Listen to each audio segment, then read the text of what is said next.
Hey guys, welcome back to Mountaintop 9, and this time we're doing another horror film review, and we're going to be talking about the early 80s cheese classic, The Forest. It was written and directed by a man named Don Jones, and I'll tell you what, he made two films in the 70s that I absolutely love. Schoolgirls in Chains and The Love Butcher. I really love both of those films, especially The Love Butcher, and one of these days I'm going to do a review just for that film. But for now, let's talk about The Forest. It came out in the early 80s, and Prism Entertainment put it out on VHS in a really cool clamshell release. And that's what first drew my attention to the movie. Back when I was younger, I remember walking through a video store and seeing that clamshell just sitting on the shelf, and it just sucked me in because it has a great cover. I'll show it to you right now. I'm sure many of you are familiar with this classic Prism Entertainment clamshell. Just look at the cover. It just cries out to be rented. You've got those cool eyes up there. You've got that knife being brandished. And the green. I really love the green. It really fits in with the whole forest motif. Yeah, I remember seeing this one sitting on the shelf, and it was covered in dust. You know, in the late 90s and early 2000s, this wasn't exactly a popular rental, you know? It would just sit back in the corner there amongst the other horror videos, and for a real weirdo like me, of course, it drew me in, but your average person walking through the video store looking at the new release wall, they're not gonna take a chance on renting a movie like The Forest. But yeah, Prism Entertainment went all out on this one. This is one of my favorite Prism covers right here, alright? if you come to the woods, you might be the meal. Now, how imposing is that right there? I mean, that really makes your skin crawl, huh? So that's the Prism clamshell release that drew me in back in the day. Now, Code Red DVD. My favorite DVD label. Out of them all, Code Red is my favorite. This was one of their first releases onto DVD, was The Forest. And as you can see on their cover, they went with a more red and vibrant color scheme, okay? They didn't go with the whole green thing that Prism did. And then, not long ago, Code Red even put it out on Blu-ray as well. So if you're a big fan of the movie, or just, you know, a very thorough collector, you'll want to pick up this Blu-ray if you get a chance. One other thing I want to point out that's very interesting here. There's a movie called Victims, alright, that was released on VHS by Scimitar, okay, and a very cool clamshell, I might add as well. I have a nice ad slick for it here. It's super sleazy and very mean-spirited, and I know I've recommended it in other videos. I've never done a review just for Victims, but I always seem to bring this damn movie up. Check out the eyes. They're the same eyes. Isn't that something? They're the same eyes. I think that's really funny. And there's other examples of that back in the 80s where different video companies would reuse certain pieces of art and try to meld them in. I guess they thought people wouldn't notice or they didn't care, but I think that's pretty cool actually.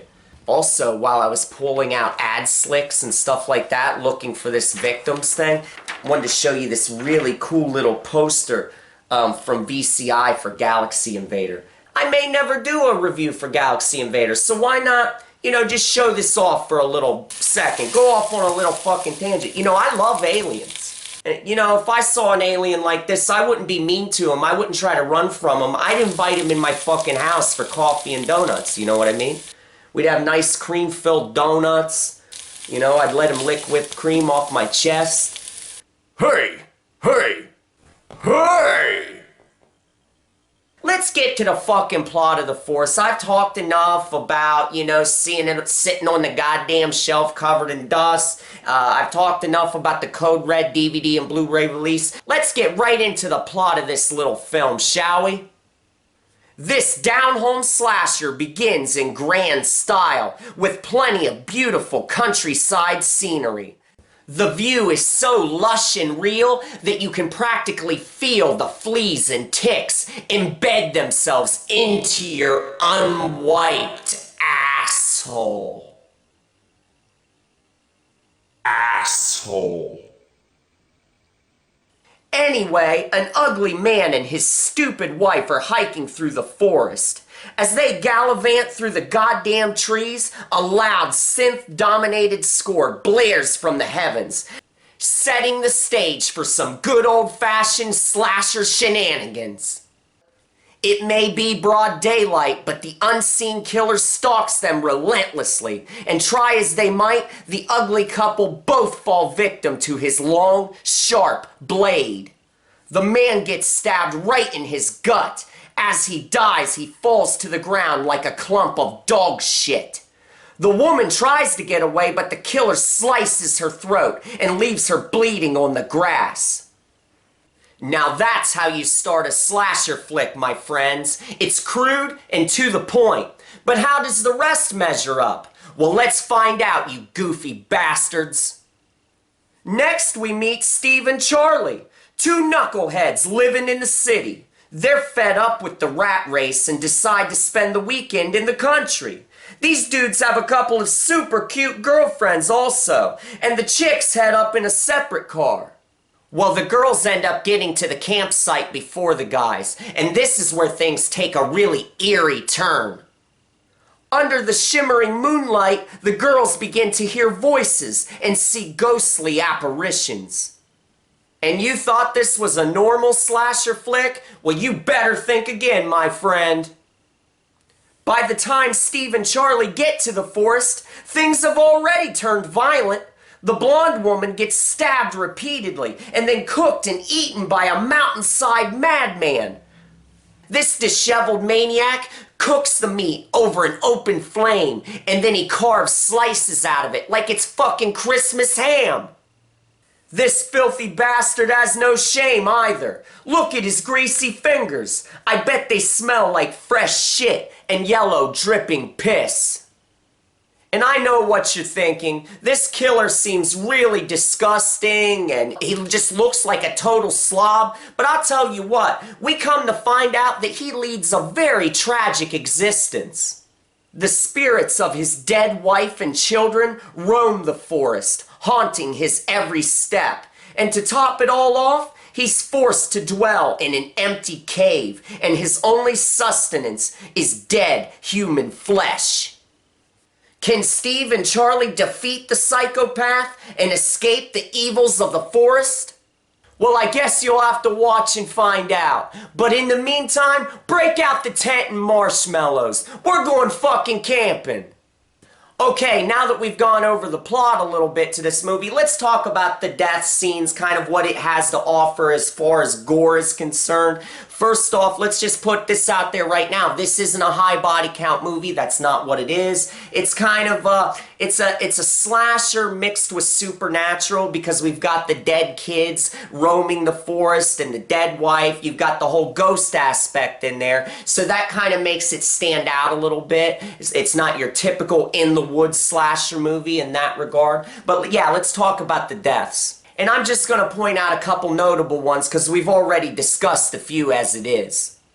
One woman gets her head bashed against a coffee table. Another guy gets a saw blade right to his chest. Also, a guy gets his ass drowned. Then the killer hangs him upside down and carves him up, just like a damn deer. That scene kind of reminds me of Deranged from the 70s. You know, the part where Ezra Cobb hangs the girl upside down and starts carving her up. So that's kind of a cool similarity right there.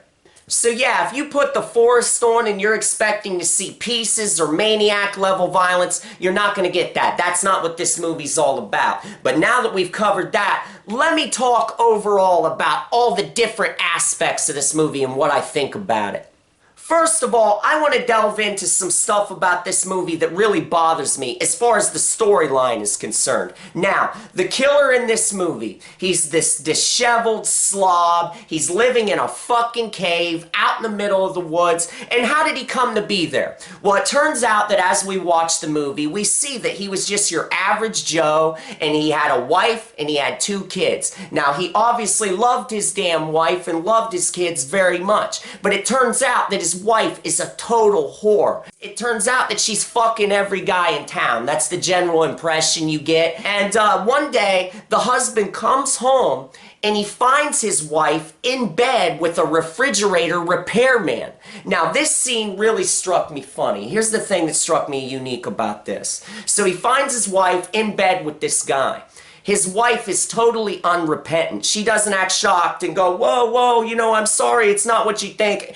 She doesn't do any of that bullshit. So you get the impression that our main dude here, our main character, that he's this really impotent, kind of weak guy. And that's even what his wife says to him. She says to him, you know, you're impotent. You know, she basically says that he doesn't pleasure her and that's why she has to do this. She almost takes delight in the fact that her husband caught her in bed with another man. It seems like she's getting pleasure out of it. And check this out. The refrigerator repairman, instead of getting his ass out of Dodge, he decides that he's gonna go ahead, get out of bed with the wife that he was just fucking. He's gonna get out of that bed and just go back to working on the fridge. I mean, the nerve of this guy. He's in bed with the guy's fucking wife, and he just lays there and says, well, I'll just go get back to work on that fridge. He was in bed with his wife.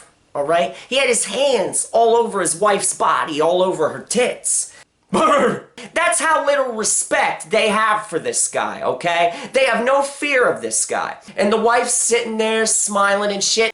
Hey! So the killer, you know, this husband, he takes her goddamn head and he bashes it against the coffee table, killing her. Now, after that, he goes out and he gets the damn repairman, you know, and he kills him and everything. And then this is where things take a funny turn. And we learn about this through dialogue from the spirit kids, you know, from the dead kids. These ghosts, they tell one of the girls in the movie kind of what happened. And it turns out that the damn father, all right, Instead of going and taking his damn kids and moving into like a suburb or a city or some shit like that, he takes his kids and go lives in a fucking cave. Now, how does that make any sense? Why would you take your 2 children and go live in a damn cave? You should go get a fucking job and support your kids, you know, and live next to a Chuck E. Cheese and shit like that and give your kids a good life. But no, he takes his kids and lives in a damn cave. All right, his kids end up dying. I guess from starvation or something, or they just give up hope on life, because why the hell would you want to live in a cave? So it's just a terrible existence. So they end up dying, and then the man's left all alone. Another thing I want to talk about is as far as the supernatural aspect of this movie, because that's a very interesting thing. Now, in horror movies, lots of times, kids can be a very eerie, scary thing, and we all know that from different movies, where children are utilized in a creepy way, because kids can be very fucking creepy, you know what I mean? Especially when they're like ghosts and stuff. And for instance, I'm going to talk about, like, in Mountaintop Motel Massacre, you know the ghost of Laurie in that movie. She's super creepy. They photograph her in a perfect way. She's got the makeup, that pallid, ashen, dead look, and they pull that off really well in that movie. Also another movie, Ghost House, where the little ghost girl and she has the clown doll. That's super creepy as well. The problem in The Forest, though, is that they're not able to pull that off with the 2 ghost children, with the boy and girl. They're just not creepy, okay? When it shows them standing and talking, they have this bright kind of light that kind of radiates off them, and they sound really cheesy when they talk. You know, the acting, let's face it, isn't very convincing, especially from the girl. The boy's a little bit better. He kind of pulls off. He kind of seems to have at least a little bit of acting ability, but the girl doesn't at all. So the supernatural parts of this movie, it's not scary or anything like that. They're not able to pull that off. I will say this, I will give credit where credit's due. There is a part with the dead wife, with the spirit of the wife, when she appears at a campsite at one point, and she has the firelight kind of reflecting off of her, and there's some cool like music and sound effects kind of going on. That scene is rather cool. So she kind of looks creepy at a specific point in the movie, so I do want to give credit to that. I like that scene. If there would have been more of that, I think this movie would have been elevated to a higher stature. Because as it stands, it's just your average run-of-the-mill movie. There's nothing special about The Forest. The most special thing about it to me is just the memories of it, as far as the Prism VHS growing up, seeing it sitting on the shelf, collecting dust, and then, you know, Code Red, it was one of their first releases, so that's why The Forest is special to me. Another notable aspect of this movie is that the guy that plays the killer, he's played by Gary Kent, and I like his presence. He does a really good job portraying this slovenly guy. I love how pathetic and dirty he looks with his stupid hat and his torn clothes, and then the way he carves that greasy meat and stuffs it in his face like a pig. That scene is really cool. There's a really funny scene in this movie where the killer, he's killed one of the women, and he's cooking her meat and eating it, like I discussed earlier. But the funny thing is that her boyfriend ends up eating a piece of this meat. He doesn't know that it's his dead girlfriend, and the killer offers him a piece and he eats it. And then as he eats this meat and chews it up and swallows it, at first he says, oh, it's good, it's really good. But then he gets like this feeling like comes over him. It's like somehow deep within himself he realizes that what he just ate, that there's something totally wrong with it, okay? And the music kind of accentuates this, and it's kind of a creepy little scene. I kind of like the, it's very subversive. I like that. The idea of this dude eating the flesh of his dead girlfriend and he doesn't even know it's her. So that's kind of a funny scene. It's kind of a standout thing in this movie. One thing that I don't like, and I've pointed it out about other movies, I don't like day for night type stuff, okay? When they shoot stuff in the day and then they try to make it look like it's nighttime, that creeps up in this movie, and I really don't like those day for night shots. I like it when it's authentic nighttime footage, because that makes the atmosphere much more dark and real and suitable for a horror film. This movie overall, that's a big complaint of mine, is that in general, Too much of this movie is daytime scenes. I wish more of it would have been shot at night. I mean, let's just take the first thing that pops to my head, a movie like Mad Men. You know, one of the coolest things about Mad Men is the fact that the whole fucking thing takes place at night. I just love that. I mean, that is just such a cool thing when a horror movie takes place all at nighttime.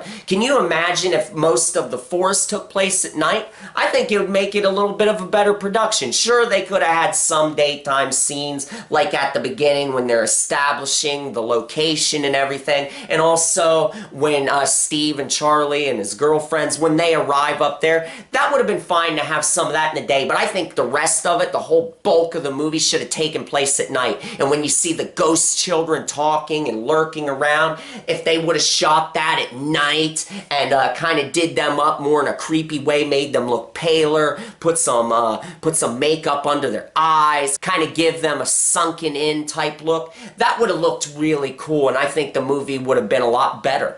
They could have, you know, I think Don Jones could have made a creepier movie if he really wanted to. Now let's talk about the music score from Richard Hieronymus and Alan Oldfield. Well, first of all, why do you need two composers? I just did a movie review recently for The Initiation, and it was the same deal. There were two composers. Why the fuck do you need two? How hard is it to compose a score for a movie? I mean, you've got great composers for horror films like John Carpenter, John Harrison, all these different guys from the past, you know, Harry Manfredini. Do you think they needed someone else to work with them? They did their best stuff on their own, so I don't get this whole thing about needing a second person to fucking help you out, you lazy pricks. It only takes one person to make a really good score for a horror film. All we have here, we have some cool synthesizer flourishes and stuff like that, and one thing I want to point out is that the synth sound in this movie, certain parts remind me of the movie Unhinged. It has a very similar feel, a very similar tone, so I do like that. But other than those sounds, there are no memorable motifs. There's nothing memorable about the score. You're not going to walk away hearing a melody in your head, an eerie refrain repeating, or anything like that. The performances in this movie, as far as the score are concerned, are utterly phoned in. It's lazy hack work. You get some cool sound effects, but there's no originality. There's nothing new done with it. So I'd have to give the score to this movie, you know, a fucking D+ or a C-.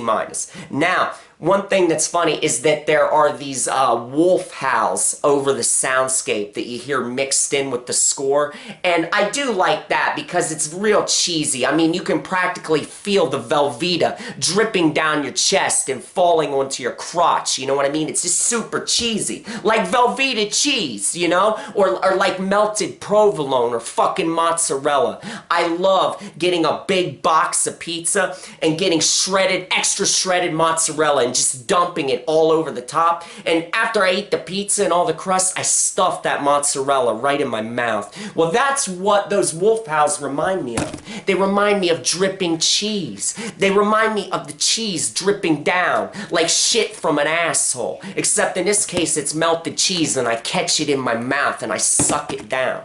So anyway, now that we've discussed that, let's get on with what those wolf howls really remind me of also. Have you ever seen Saturday Nightmares from back in the day on USA? When I was a kid, I loved USA Saturday Nightmares. That takes me back, man. Just talking about it now gives me chills down my spine because I had such a good time watching that back then. And anyway, they would have wolf howls and shit like that during like the bumpers and stuff and before the movies would come on. So yeah, if any of you have ever watched USA Saturday Nightmares, you'll know what I mean. Anytime you hear a wolf howl over a score in a movie or at certain points, if you grew up watching Saturday Nightmares, it really just kind of takes you back and gives you a good feeling.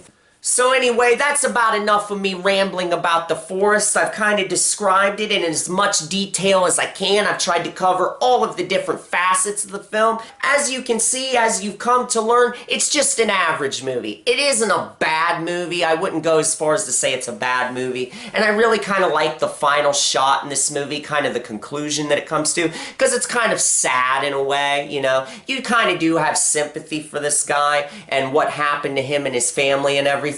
So, you know, it is a redeemable movie. It's not great. I wouldn't even call it good, but it's an okay little movie, and it's a curiosity piece. It's something fun to watch because, you know, it's an obscure piece of slasher film history. You might want to grab, if you're a VHS collector, you might want to grab the Prism Entertainment clamshell because it's just a classic.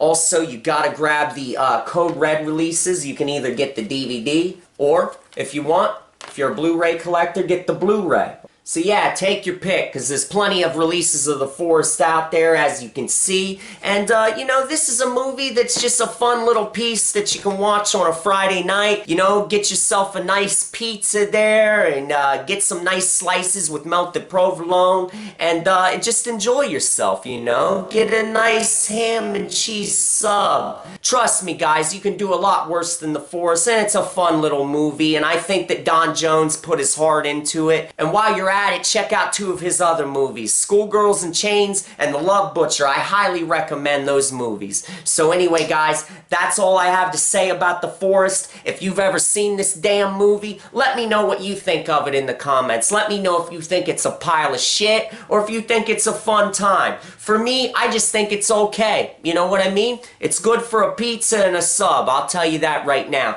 And guess what, guys? I'm hard at work on many other reviews, and I'll be seeing you again real soon.